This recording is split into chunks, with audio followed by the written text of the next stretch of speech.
Goeiedag en baie welkom by Woordspieël. Vandag lees ons 'n gedeelte uit Eksodus hoofstuk 20 en hierdie is seker een van die hartseerste skrifgedeeltes wat jy in die Bybel sal kry.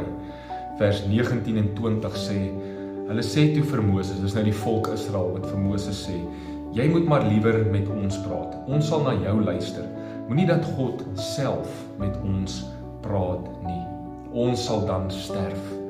Vers 20, julle moenie bang wees nie, het Moses vir hulle gesê. God het so na julle toe gekom, sodat julle ontzag vir hom kan hê. Sorg dat julle nie teen hom oortree nie. God kom om homself aan sy volk te openbaar. Hy soek 'n persoonlike verhouding met sy volk. God stel wel 'n klomp reëls en maatreëls in om die volk te beskerm, soos dat hulle nie teen die berg moet opklim nie. Maar sy hart is dat hy wil hê die hele volk moet hom leer ken.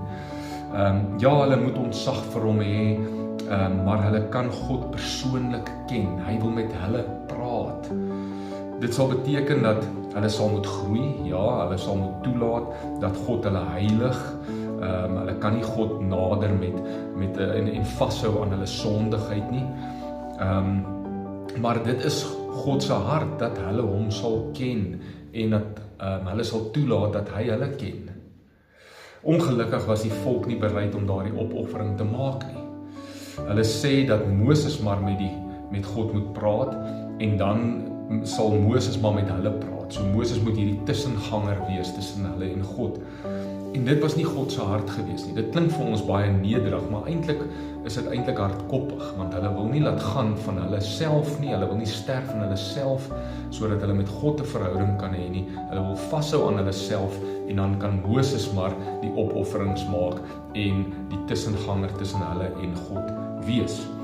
Maar Moses gaan na God toe en vertel hulle vir God wat sê die volk en God gee toe aan hulle versoek. Vandag nog is dit God se hart dat elke persoon 'n persoonlike verhouding met hom sal hê. Dat elke persoon in 'n verhouding van ontzag, maar tog intimiteit met hom sal staan. Maar dit sal iets kos. Dit kos dat ek tyd met hom spandeer, dit kos dat ek toelaat dat God my verander, dat God my heilig.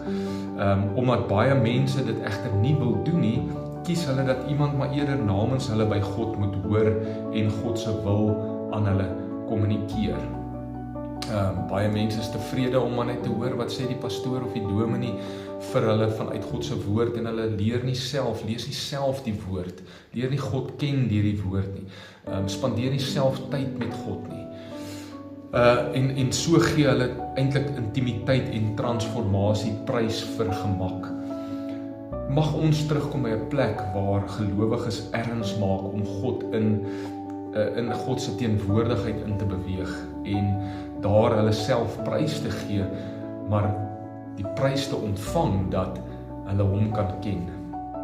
Omdat ons onder die Nuwe Testament leef, kan ons vandag in en deur Jesus die Vader leer ken.